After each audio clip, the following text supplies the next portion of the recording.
Friends, as you know that we are doing practice sets, and today we are doing practice set number 10. The very first question of this set is before you on your screen. Question is, who killed Lavinia at the end of the play? Play के end में Lavinia को कौन kill करता है? A Bassianus, B Titus himself, C Martius and D Mutius. So correct answer will be option number B, Titus himself. Play के end में Titus खुद जो है लाविनिया को मारता है, और ये टीटस जो है आपका प्रोटागोनिस्ट है. क्या है? Protagonist of the play, and he is a tragic hero who serve the Rome as a Roman general for generation.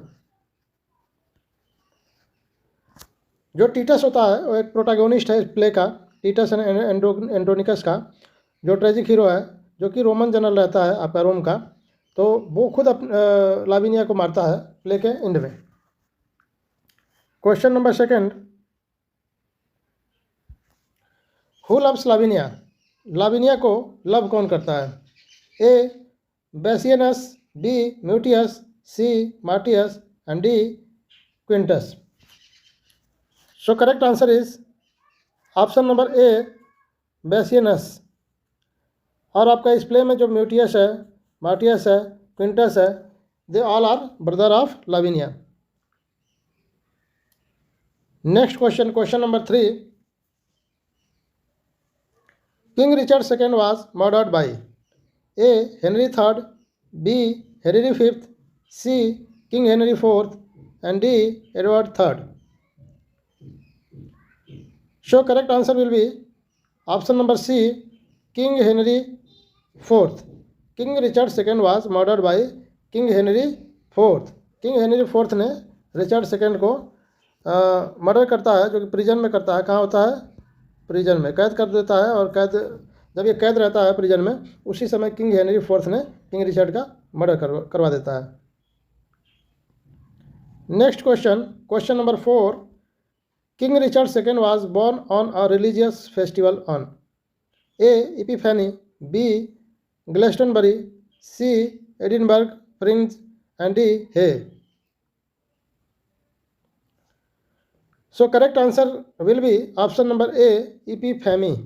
Epiphany is a festival of Christian religion, and on this festival King Richard II was born.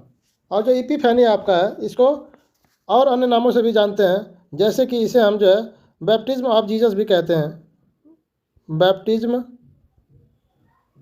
Of Jesus, baptism of Jesus.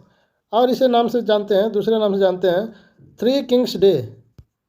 Three Kings day. और भी इसे एक नाम से जानते हैं, जो कि क्या है? लिटिल क्रिसमस के नाम से भी जानते हैं. लिटिल क्रिसमस के नाम से भी जानते हैं. और थियोफैनी के नाम से भी इसको जानते हैं. एक चौथा है आपका थियोफैनी. यानी कि इसको इपीफैनी को baptism of Jesus, three Kings day, little Christmas और थियोफैनी फेस्टिवल के रूप में भी इसको जाना जाता है. Next question, question number 5. Queen Elizabeth first compared himself to A. Henry V, B. King Richard II, C. Henry V and D. Caesar. So correct answer will be option number B, King Richard II. Queen Elizabeth I compared himself to King Richard II. Moving to next question, question number 6. The ripest fruit first falls is stated by, या sorry यहाँ पे started हो गया है, आप लोग stated कर लीजिएगा इसको.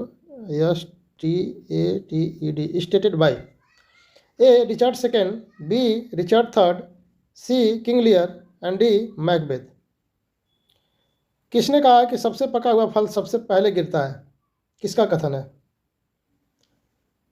This is told by Richard II.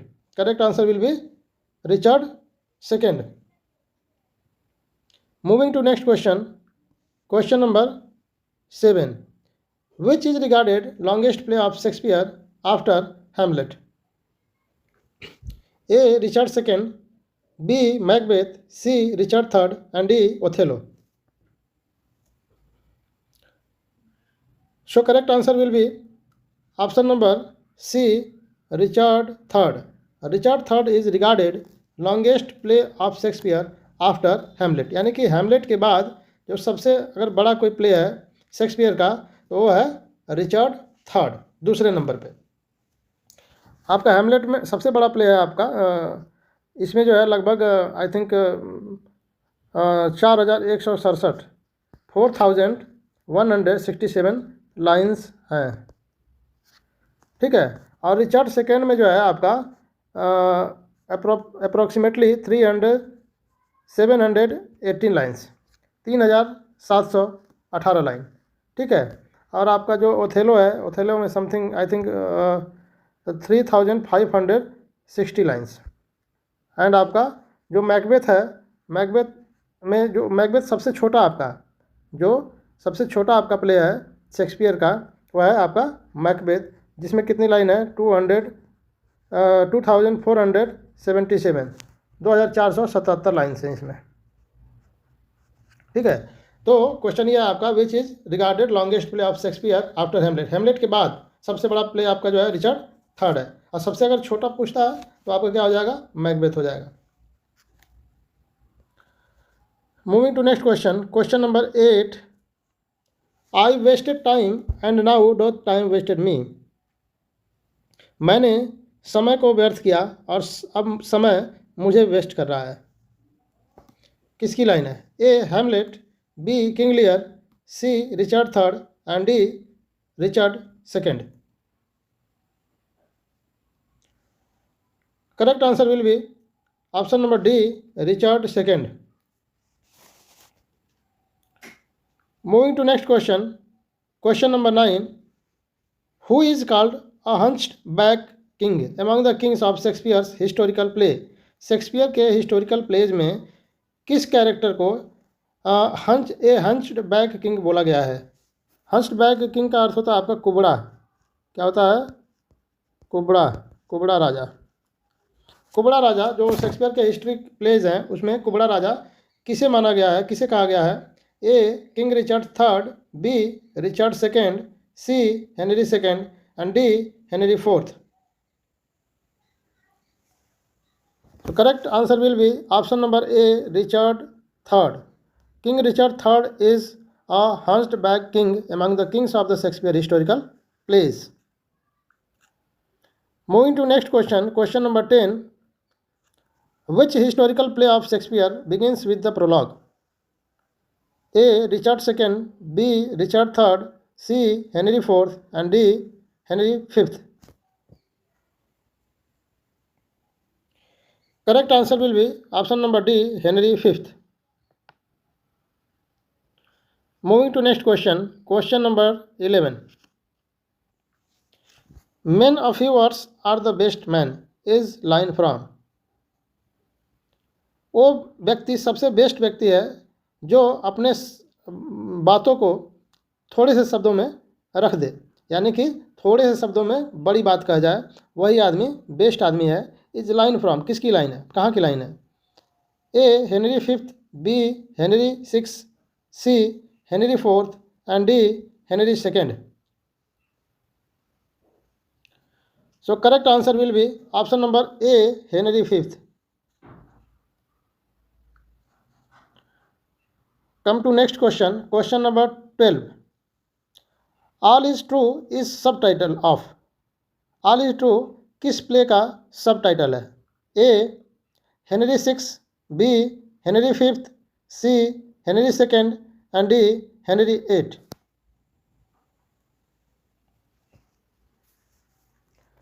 Correct answer will be option number D Henry eight. All is true is the subtitle of Henry eight, ठीक है, जिसके परफॉर्मेंस में आपका 1613 में क्या हुआ था, आग लग गई थी। कहाँ आग लगी थी? आपका ग्लोब थिएटर में।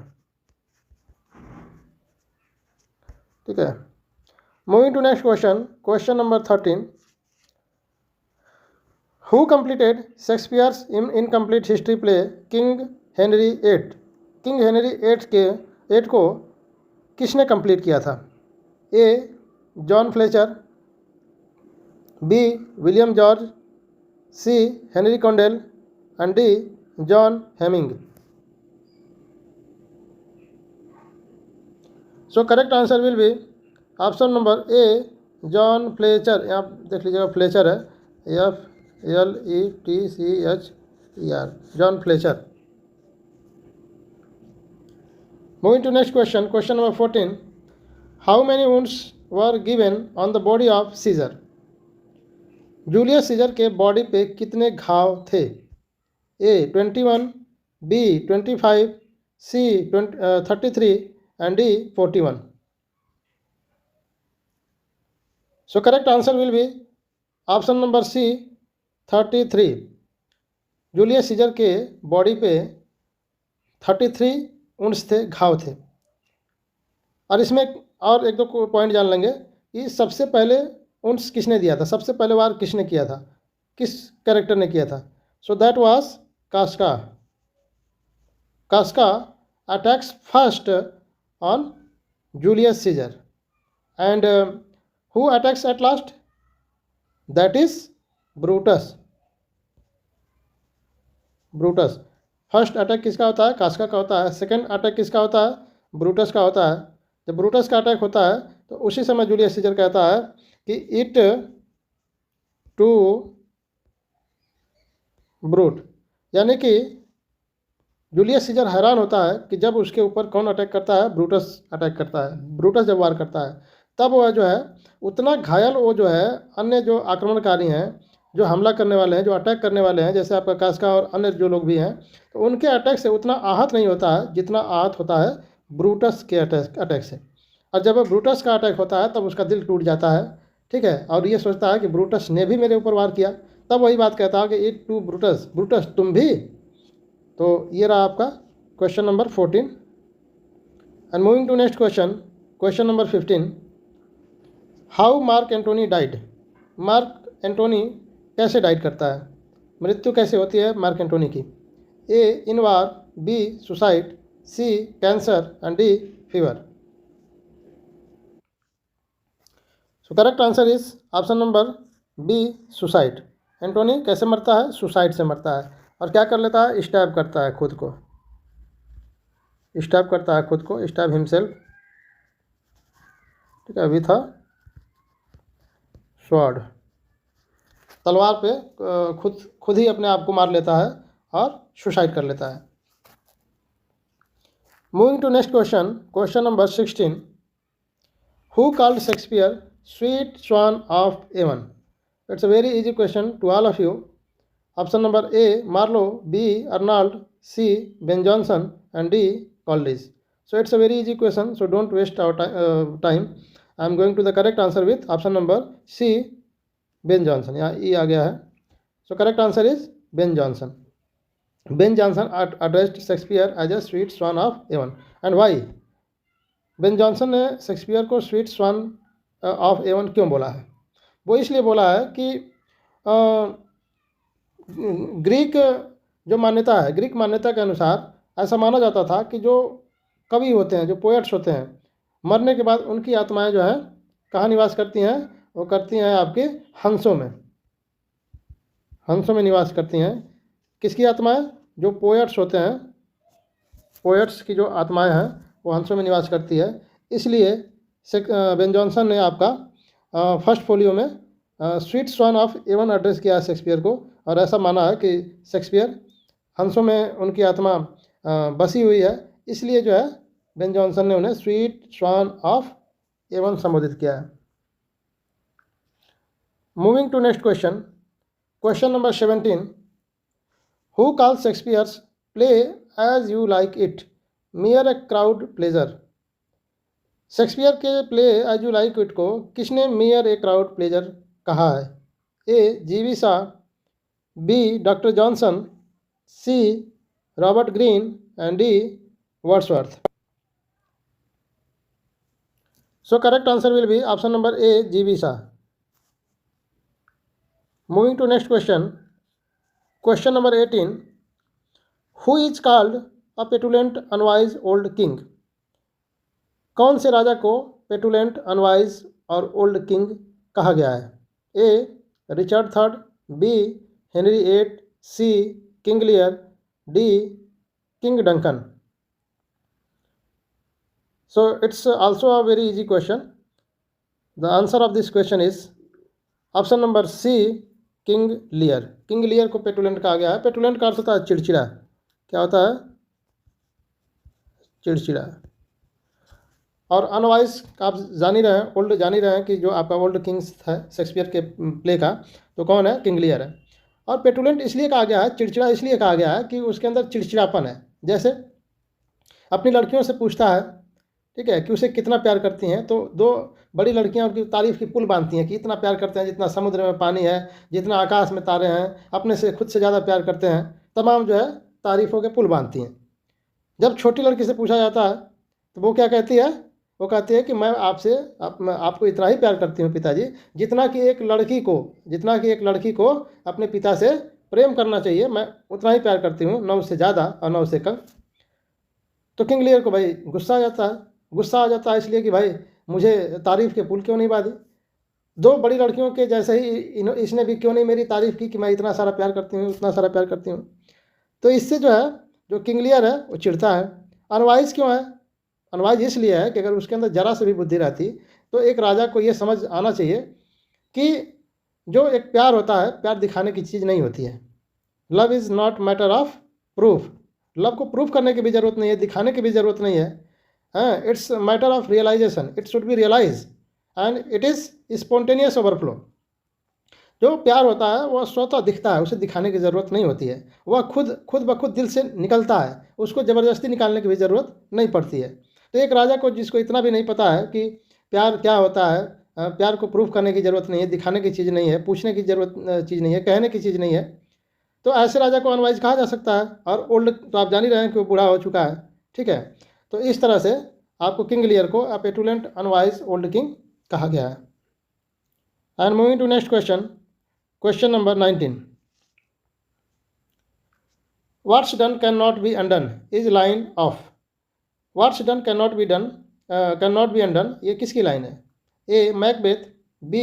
Lady Macbeth, C. Claudius, and D. King Lear. And it's also a very easy question.